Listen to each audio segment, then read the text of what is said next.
Let's go. We're a little late. We're having some tech issues here. We had to get a new computer. Motherfucker, let me tell you something. Get this out of the way. Tech stuff is tough. I'm not gonna lie to you. It's one of those things where it's like every time you think you've got something right, it looks like you got it wrong. And we had the PC fish tank right here, piece of garbage. And yeah, so we've had a lot of issues with tech. Finally, we got us a MacBook Air. Let's hope it does our job. So that being said, I'm excited about tonight. This was a video I was waiting to do with you guys for a while. I was really hoping that we could really dive deep into this. And so that's what we're going to do. This is a question that I have been asking myself for a long time. There's an actual list of what is a psychopath. So there's an actual way to know if someone is. Now, let me preface this. This is my opinion. I'm not a doctor. I am not a psychologist. This is not my profession. This is my opinion based off of the fact that I'm good at reading people. And that's just one of the abilities I've had from trauma and life. And so we're going to do it. But good to see you guys. So we're going to get right into it. I've got your guys' chat pulled up over here. We've got a chat on the screen now. You know, we did a little upgrading here. Upgrading here. So let's get to it. I'm going to share this with you. Last time you guys did say that you were having some issues with seeing the actual screen. So what I'm going to do is I'm going to show you stuff, but also go over some stuff over here because maybe it would just be better for us to talk about some of it. So let's get into it. Is Chad Daybell a psychopath? First slide. I know you like the picture. You know you like this. Okay, let's go through it. Let me turn off my sound here. Psychological and behavior analysis, Chad Daybell, and the indicators of psychopathy.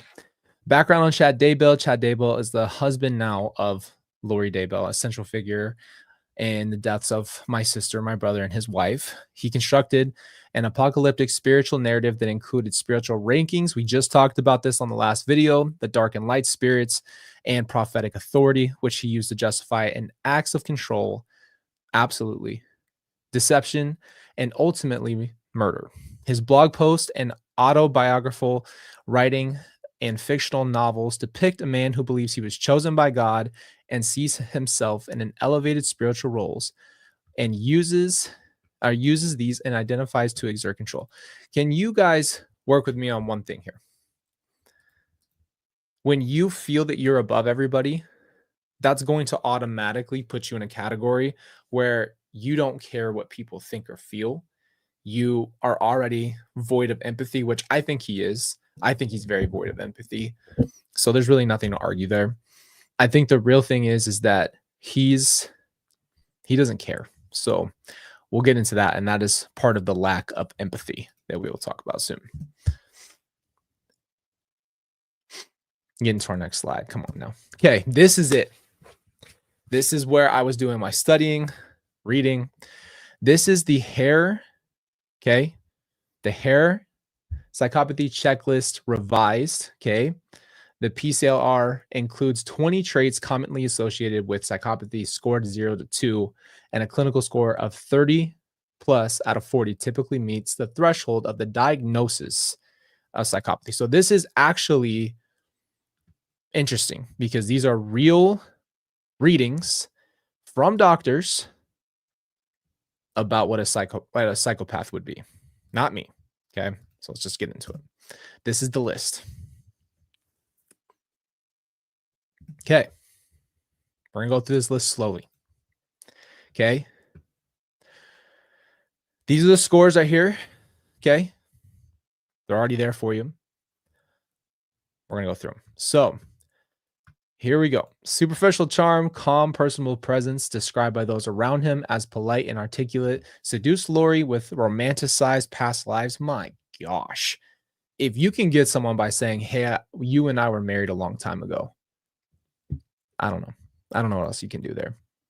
And fantasies of erotic spiritual visions. If you also can pitch someone that you were intimate with them in any way, spiritually or in past lives, that's pretty disgusting. I don't know. I'm really going to go anywhere else with that. Grandiose and sense of self worth, claims to be a prophet, an exalted being, and the archangel Raphael referred to himself as a divine messenger with foreknowledge of Tammy's death.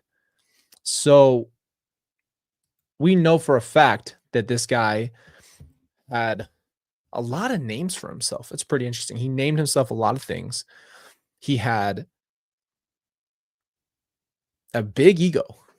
Pretty interesting, right? Because you would think someone this humble, or people said that he was calm. I don't think he was calm. I think he was void. Very big difference in my opinion. Someone can come off of an idea or give off this presence of calmness, but realistically they're just there's nothing going on, so they just seem very chill. But it's because they have no personality. It's because they're like, if you guys watch the show Dexter, I'm going to talk about it. Don't come at me in the comments here. Dexter is the exact same way.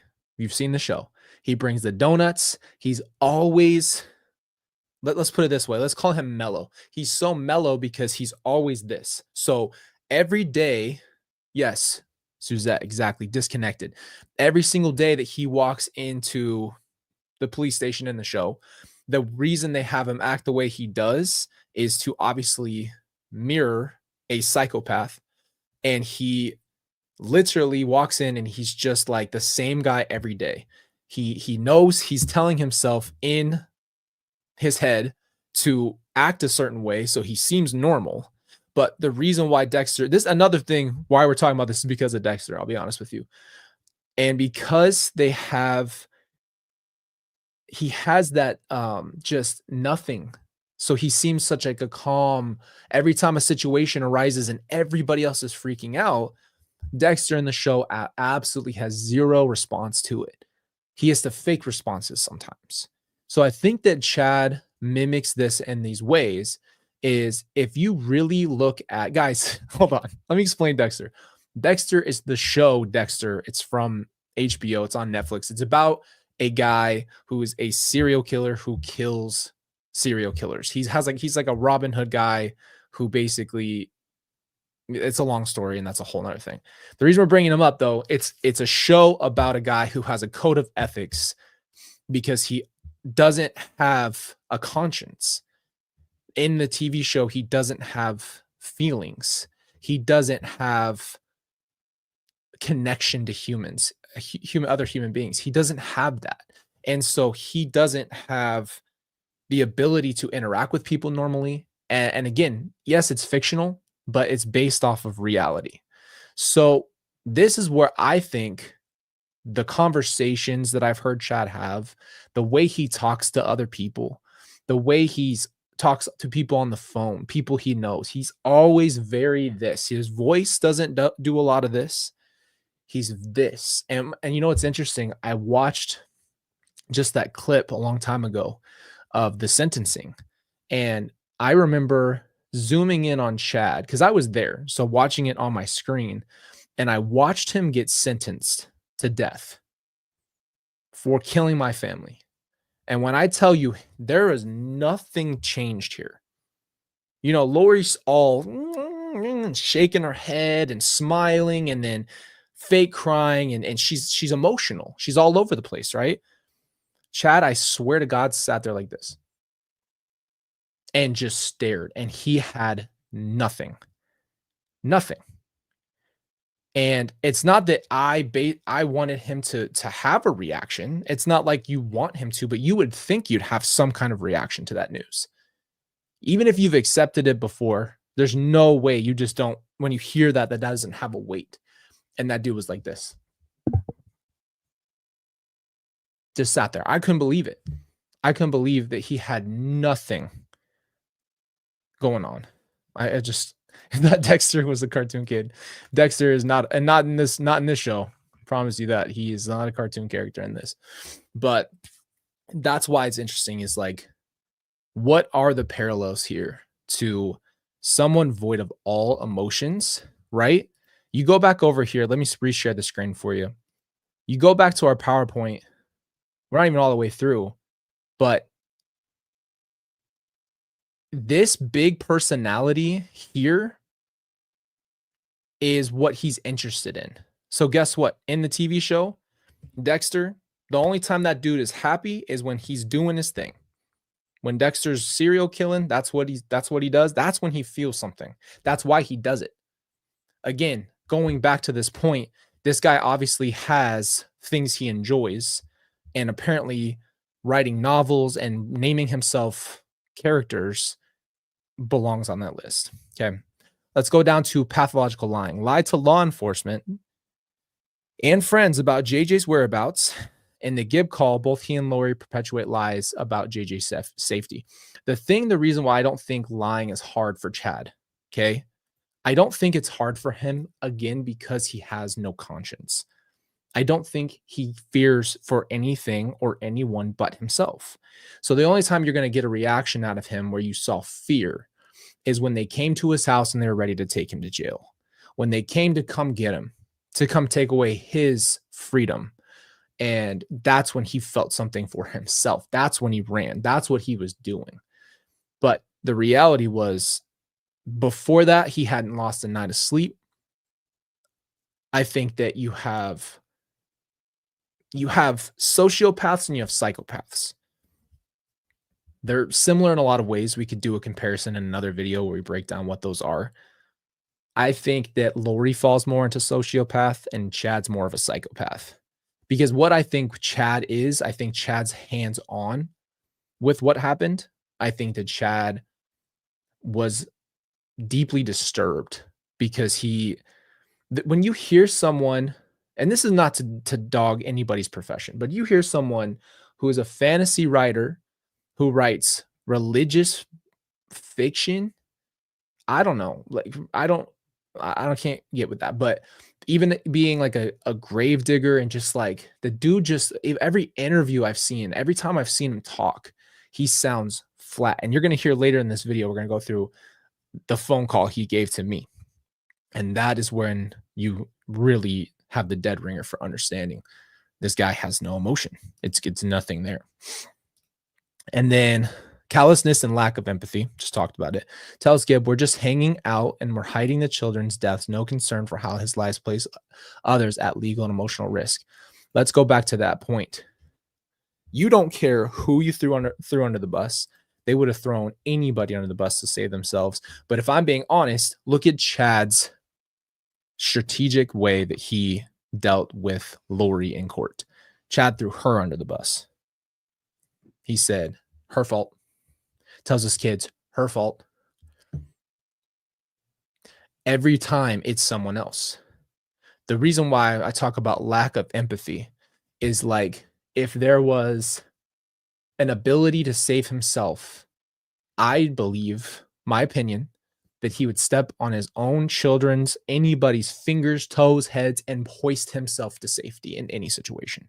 So that's why you have to understand lack of empathy is not something like, oh, I don't feel bad for you. It's like, it literally means nothing. Void of it. You don't feel it. You don't care who you hurt. You don't care what you do. You don't care what anybody else gets. You get what you want. And that's all that matters. And it's not even a thought. It doesn't cross your mind. If someone got hurt, it doesn't cross your mind. If they're affected by you, it is literally just imagine absolutely nothing there. That doesn't cross their mind. They're so focused on themselves and they're so focused on what they're doing that if you can go to a level of taking children's lives that you just basically met not too long ago, you can take your own wife's life so you can have some money and you can be with a woman. It's because he was sleeping fine at night, dreaming about who knows what the hell that dude dreams about. All right. And lastly, criminal versatility involved in multiple forms of criminal fraud, conspiracy, concealment, and homicide. That is a dead ringer right here. And the reason why that's such a big deal is because, again, doing all of those things, anybody with a conscience would feel bad about doing it. Anybody with a conscience would not do those things. And if they did do it, they're not going to just walk around the way that they did. What you have to see here is you have to pull Lori and him separate as different people because they are. Lori was so fantasy driven that she was on a cloud and that she was able to deal with the pain that existed by absolutely avoiding it. Okay. Very different situation there. She was living in a fantasy land, and I think she's still able is to pitch herself and play movies in her head and create images. And I'm sure there's some demon stuff going on there because I don't think she's being visited by her own brain. I think she's being visited by, you know, entities of some kind. But regardless, she's forcing her brain to be more active. And she's forcing herself to, I don't know what the word would be, but she's not the same. She has feelings. It's very apparent that she has feelings. If you watch her in court, she has feelings. But the reality is, Chad is the exact opposite. And all he wanted was exactly what he got. And all they wanted to do was take more life so they could have more money, so they could live the life that they wanted. They didn't care who got hurt or murdered in the process of getting to what they want. That's a very kind of different cold. That doesn't fall in the same category as her. And I don't think that she or Alex were on the same level of no conscience like he was. This guy was way more this, and I really don't think that this is, I think that this isn't about, I don't know what the word would be. I think that this is more about the fact that he was so disconnected and able to pitch these things to them to where it enticed them, but he didn't feel, I think he wanted to feel something. I think the only thing he knew how to feel were things that were tangible, like having money, being able to buy what you want or go where you want, being able to be with someone you want to be with. Like that's all he had because nothing else was there. That's kind of how I look at it. Okay, let's go to our next slide.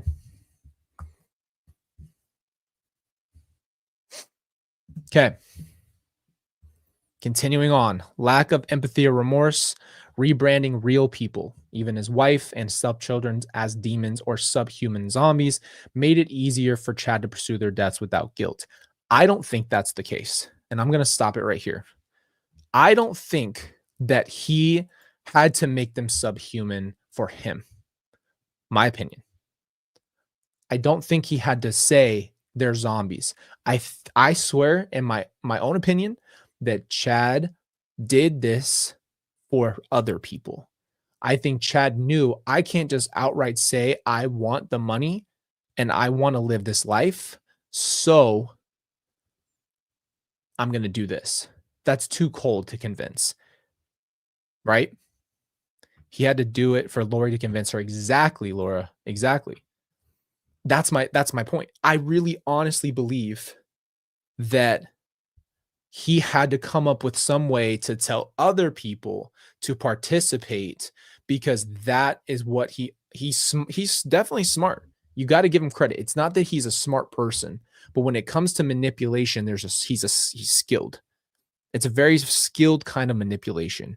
And what it is I don't feel bad for what I did, and I don't feel bad, but if I'm going to tell their people I need their help, I've got to convince them.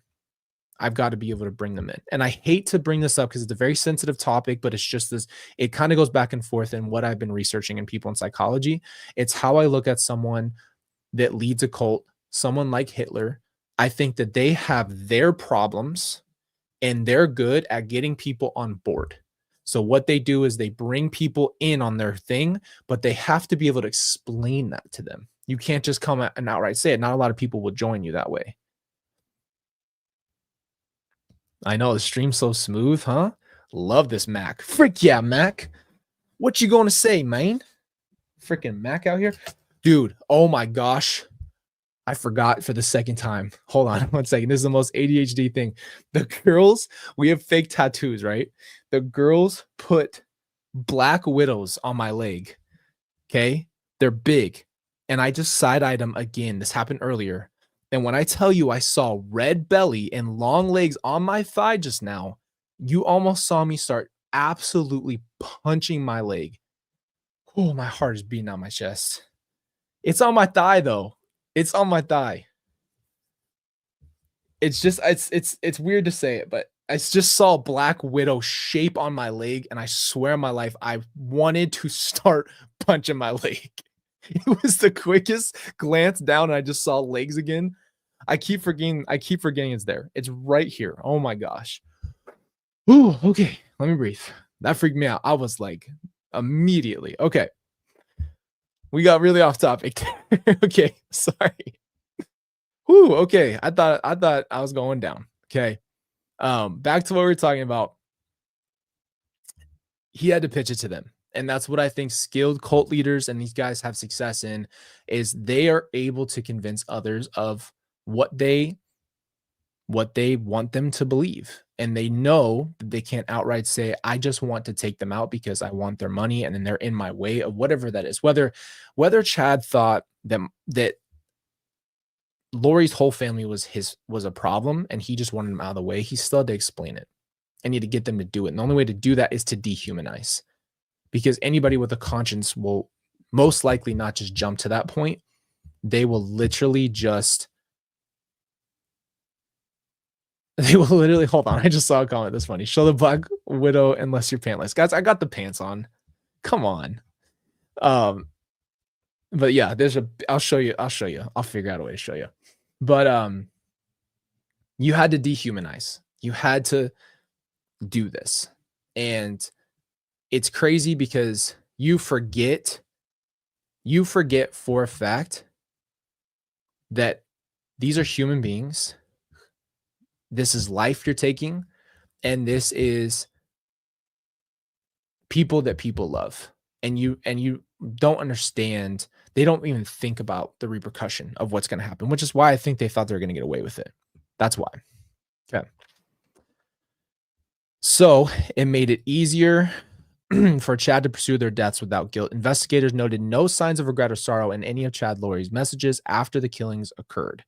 In their communication, the murders discussed with emotional detachment one might have about household chore, including and indicating a chilling absence of empathy for the victims. So again, when you go back, and this is where we're going to watch the clip in a second. The problem is that you watch, and I just personally watched this. Okay. I just watched Lori in court. I watched her mannerisms. I watched her everything. I watched her even just sitting there shaking her head and acting basically. And when I watched the video with her in the room, watching her watch the video of her coming back to the house, and they're sitting there talking about Charles, and she's folded arms, kind of a half like smile, frown, like, yeah, it's sad. Like that, and that face, that frown down that's totally forced, and being able to laugh and talk and joke around and have that is like, right? That's next level. Lack of empathy there. But again, she has some kind of conscience because she made up stories. Again, I just think that's a void. I think it's a void. And you have to separate the two, because her being lack of empathy in that moment is because she backstoried and pitched it and thought about it and premeditated it and thought of everything. So it wasn't a surprise to her. Doing what she did wasn't a surprise. That's why it's a big deal. Because she had it wasn't a lack of empathy in that moment. I think she literally she knew it was going to happen.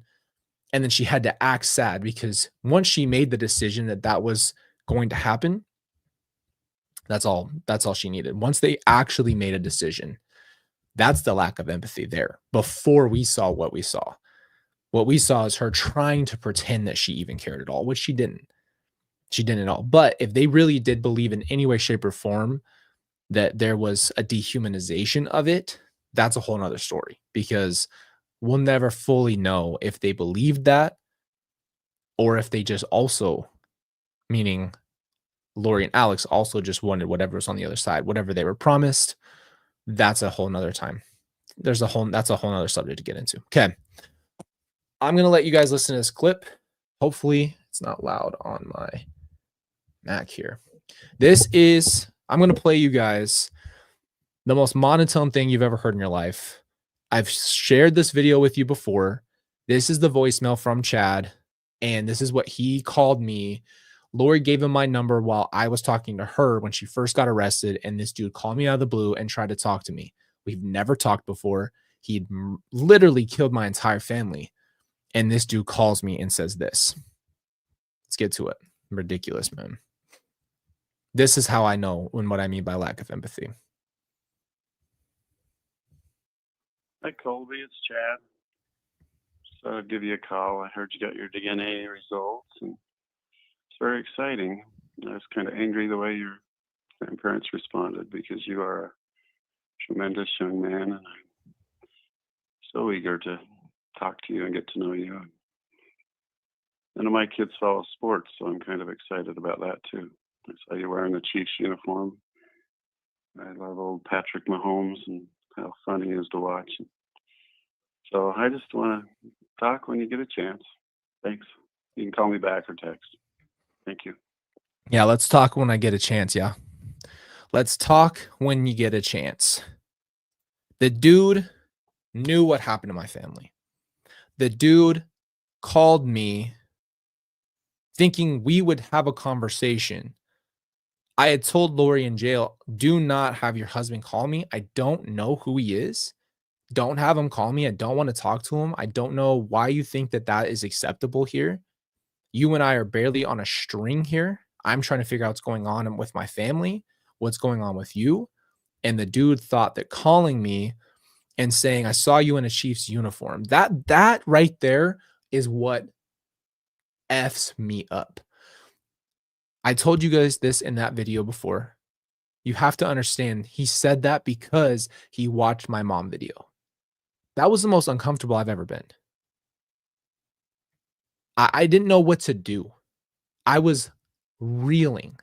And the last stitch effort that I had was to make a video for my mom and post it, hoping that she would watch it somehow, some way, because she was circulating, because she was somewhere. I was like, if I post a video and she knows it's me and hears my voice, maybe somehow, some way. He watched that video and goes, I saw you in a, hey, let me just give you the most absolute dead tone. Saw you in a Chiefs uniform, and it's pretty cool because know that kids don't like football. So, like, did you think we were going to talk about Patrick Mahomes, dummy? Did you really think we were going to sit down and talk? Do you know how many red flags I had when I found out she was married, period? That my siblings were missing? That you ran away with each other? Do you think we were going to talk and be friends? Come on now. Come on now. Are you kidding me? So he never got a call or text back. I told my mom during that time, do not have him call me. I don't want anything to do with that. The only reason we're talking is because we need to find out what's going on. And you told me that you're going to tell me soon. She kept saying, I'll tell you soon. I'll tell you what's going on soon. We'll figure this out soon. Blah, blah, blah, blah, blah. Right? That never happened. So I don't understand what they thought the plan was there and what he thought. But at the same time, let's just play scenario. I'll play a game with you real quick. Let's just go into their side and let's think, what could possibly have gone through their brain? Did they think that I would have accepted that? Do you think that they thought that we would have had a conversation and Lori would have said what she said and I would have just ran with that. Like I will never, that's what I mean by this stuff. This stuff is next level of brain disconnects. They thought I'd be their friend in it? Did they think that they could recruit me? That's the point, is like, that's where they because they had other people on board, I think that they believed in their ability to lie, and they thought that they could pitch that to me. And I just don't understand that. That's the disconnect right there. Yeah, if they would have tried, it would have been throwing hands. But again, they're diabolical. They're disconnected from emotions. And you know what? Maybe they thought they could convert me to their insane religion because they were so lack of reality. That's why we're talking about this video. It's not just the psychopath tendency. It's the complete disconnect of all reality. Okay, and we're going to go over that in a second. And this goes into the books, the stuff that they were calling each other. Did you know that I had no idea about James and Elena? I didn't know who that was. That is how much I need to go back and learn about my own family stuff. I didn't know. People would say, I'd be watching court and I would see the live chats and it'd be like, James and Elena. I'm like, who the heck is James and Elena? Like, why are they, who are they in the crowd? I did not understand that. That's how you know. I did not pay attention. We'll get into that, but that is what we have to understand, is this is a absolute void of empathy, all human emotion, other than getting what you want. And I look more right now, we're focusing more on the Chad story because this is more new information for me. What's crazy is I could give a lot more insight on Lori because I know her, but we're starting here because this is a conversation that also shows me that there is a lot of factors that build over time that show you that they absolutely believed 100% that they were better than everybody else and nothing would ever happen to them. So that's probably the number one thing. All right, summary and conclusions. Chad Daybell exhibits a dominant pattern of behavior consistent with the clinical psychopathy reinforced by grandiose and self-delusional concepts, emotional detachment, and rationalization. Come on, Colby. Rationalization of harm, strategic and spiritual manipulation for personal gain, overt lies, covert lies, and concealment during child endangerment murder investigations, lack of remorse, empathy, or emotional resistance when confronted, and his writings and conduct during the investigation and the trial all support the conclusion that Chad Daybell likely meets the criteria for psychopathy. What did we learn tonight? Well, you'll see in a second. I didn't want to show this to you. I asked AI to put me in a suit, and it made me the most angry version of myself. I don't know who this is. This looks like a blend of Vin Diesel, Ryan Reynolds, and a few other people all put in one. I just kept it because it was so funny. It took my hat, took my chain, put it over my suit. Come on. I had to put it in there for you. I was just going to write this to make it funny for you because we need a little lightheartedness in this. And AI made me into the angriest dude you ever seen in your life. So we're not done yet, but conclusion, it meets. A lot of it meets. And a reason why it's important to talk about, because this is not a single case of, let's put it this way. There's other people who exhibit behaviors like this. There's other people who you could see and look at, and you just start mixing things. And the mixture is his fantasy, his movie love, Lori's movie love. We'll get into that another time. Their idea that they were special, which I think is more narcissism than it is religious. If I'm being honest with you, I don't think Chad is a religious person. And what I mean by that is I think some people are convicted. I think some people really would like go to war.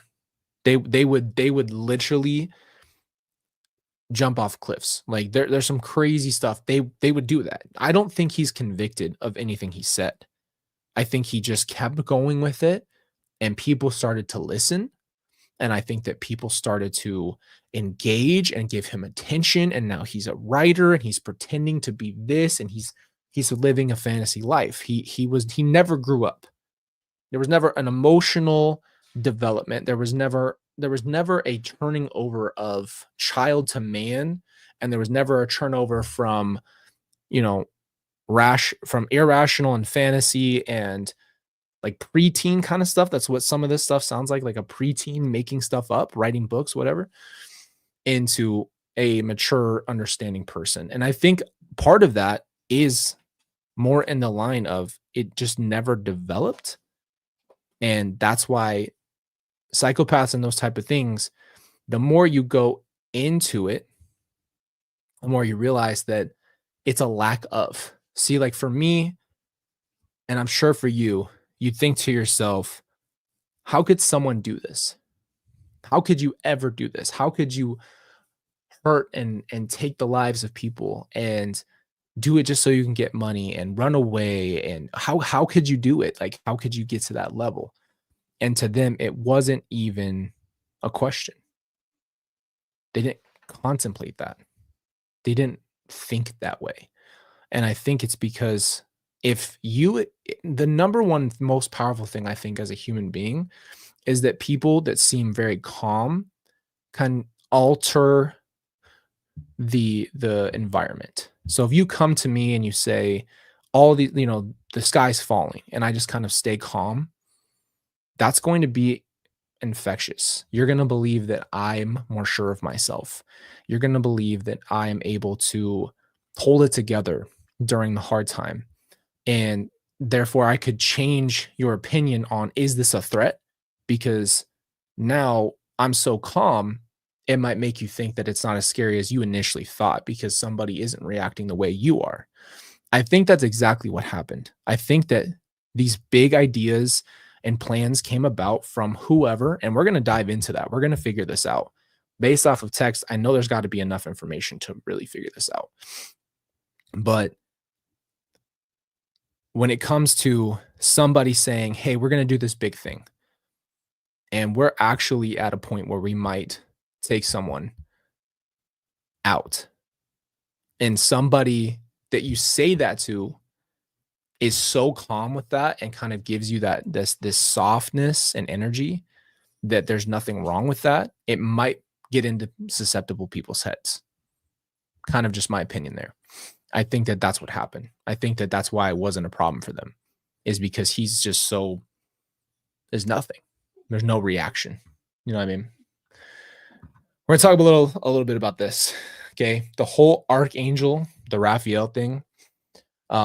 I skipped over going through. I'm going to be honest with you. There's going to be things we're going to skip over, and it's going to be, and I'm just going to be very honest. It's going to be anything to do with the romance novels.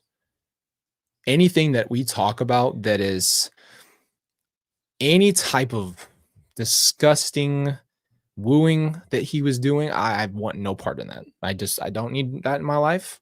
Frick this. So let's move on. But what's interesting is when you talk about Raphael, them calling themselves different names, them calling themselves heavenly names and angel names and renaming themselves from different times and saying that they went to heaven and that they're travelers and they're, portal jumpers and they're all these things.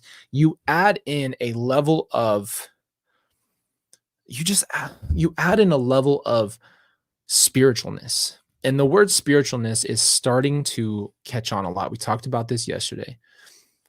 Spiritualness is becoming very vague, right? The spiritual idea is people say, well, I'm spiritual. Okay, well, spiritual doesn't always mean godly. Godly and spiritual are very, very different. Godly is biblical, and God's very upfront with what those things are. And then spiritual is just kind of a dabbler in good, bad, who knows, right? Just your whatever. The problem is that they took the LDS lore, they interjected this idea of reincarnation, and then you start bringing people in who are susceptible, right? You bring in the Melanie Gibb, you bring in the other people, you bring in the Alex Cox, and you say, hey, I know you don't really like your life and you don't feel special, but you are. And the reason why your life hasn't turned out the way it's supposed to is because you have a lot of opposition. And the reason why you have a lot of opposition is because you're very special and you just don't realize that yet. And I'm going to give you a blessing and I'm going to take care of you. And just so you know, you're this incredible historical figure. You've lived lives before and you've done these amazing things in these past lives. You don't even know who you are. Let me tell you who you are. You know what that is?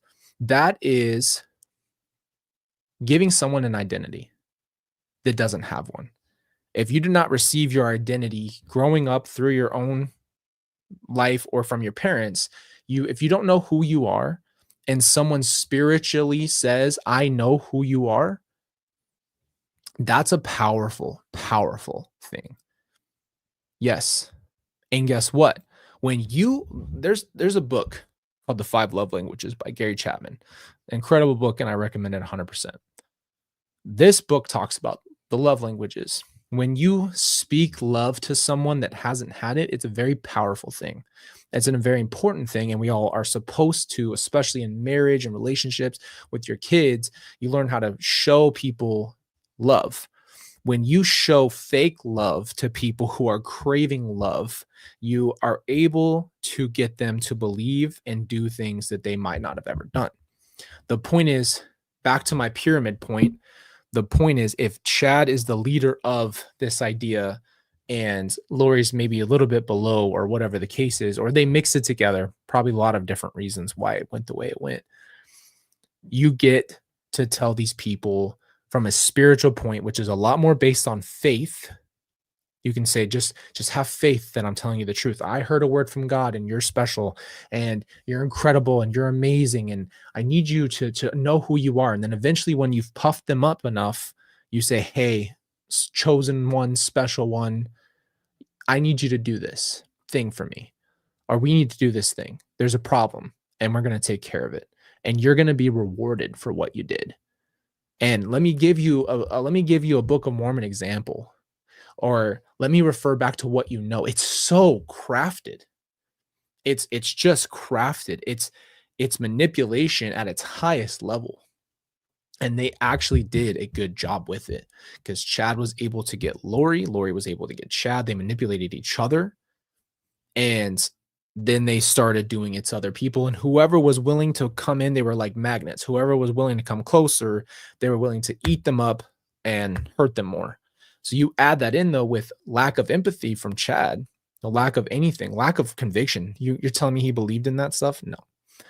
So that's my point. It's a different level of understanding that we have to be able to recognize that this is a pattern that some people exhibit. This is happening more often than you think, and it doesn't get to these levels. But I've been researching other cases, listening to other stories. It is ridiculous how similar a lot of the other stories are.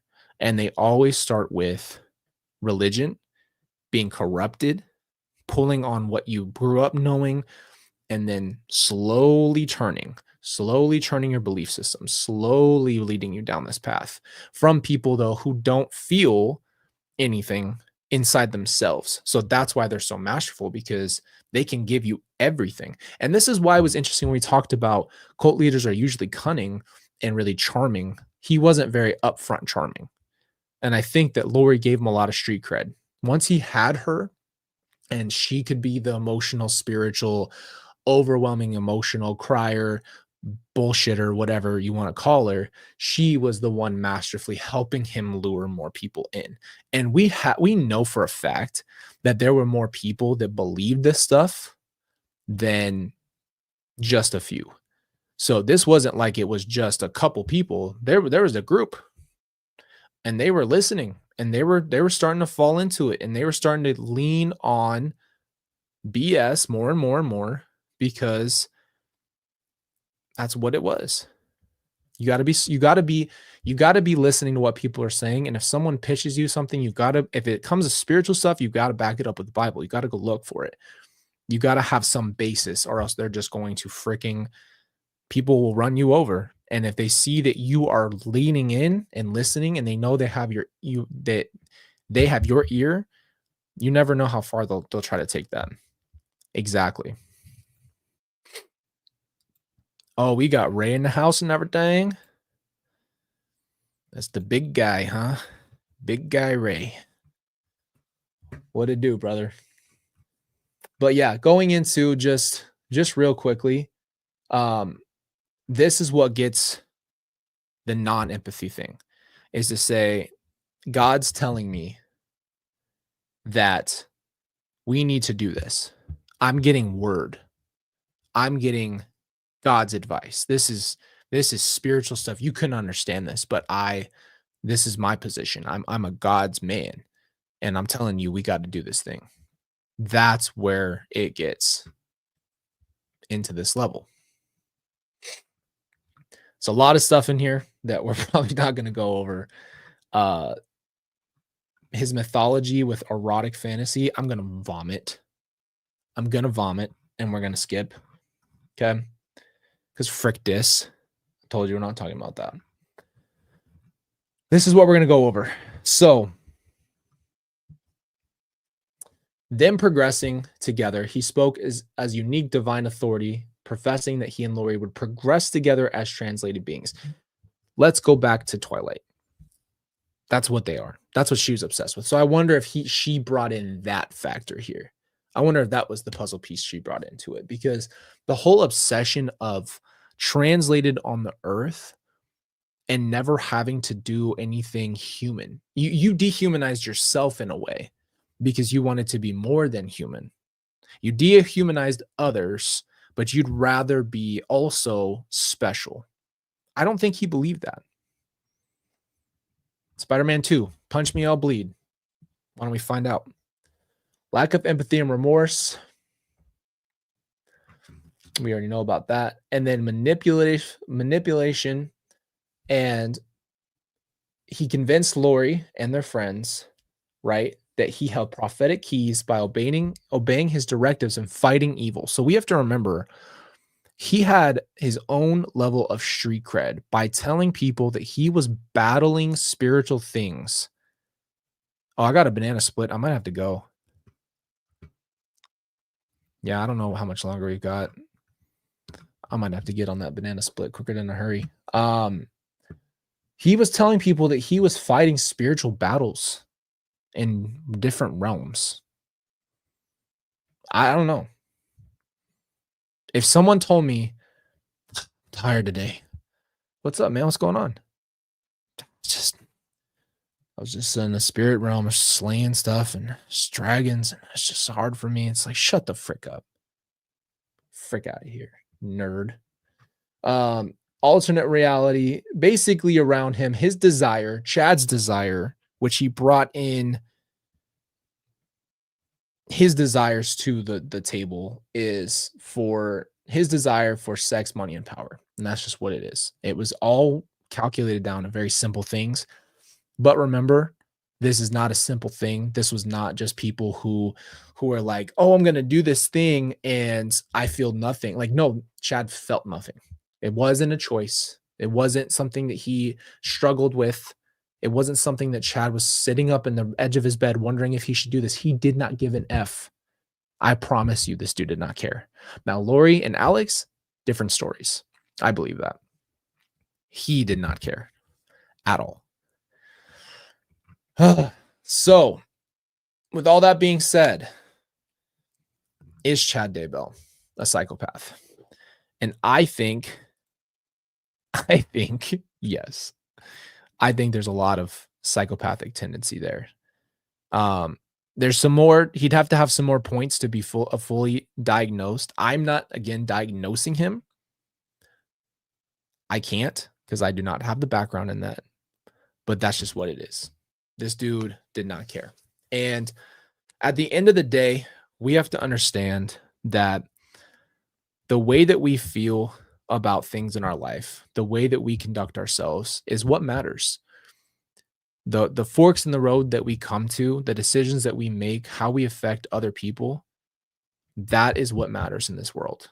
And we talk about this stuff because you have to understand that sometimes you get put in positions to make really important decisions, and God's going to give you another chance to make a different decision. What I keep seeing from them is they kept saying, keep going the wrong way, keep going left, go left again. And every time they forked on the road with decisions, they went the wrong way. And that's just what it is. So it really comes to the simplicity of this. Make good decisions, spiritually back yourself up with the Bible, and eat your banana split before it gets melted. And don't be a psychopath, because frick this.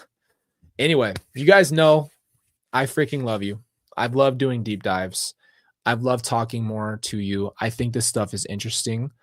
I'll address two things real quick, okay? And I'm being honest. I will address two things. Number one, I know people are wondering why we're diving, why we're talking. Not everybody, but I know people probably wonder, well, why are we deep diving into this stuff? Because this is what matters. Coming out of this on the other side means not only that there is a curiosity on my part to close the book further, but also to help someone else possibly. If we are able to sit here just as a group, as a community, and talk about stuff in a very different way from a psychological breakdown, you never know who it could help.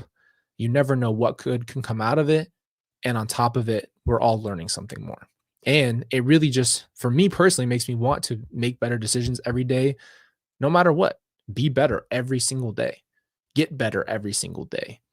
And figure that part out of my life. How can I be a better person today? What can I do better tomorrow?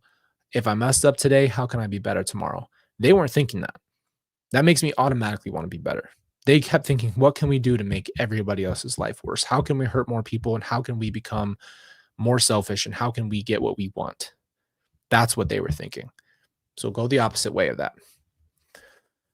Oh, we got Ray over here just saying the word make. You want to make me leave and go have my banana split, or what are you talking about here, brother?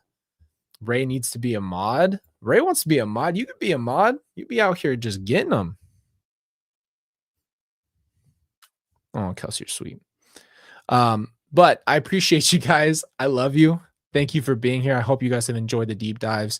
We're going to continue to do some of these videos. We're going to be moving very soon. We have just a few more days until we move. So we're going to have a new studio.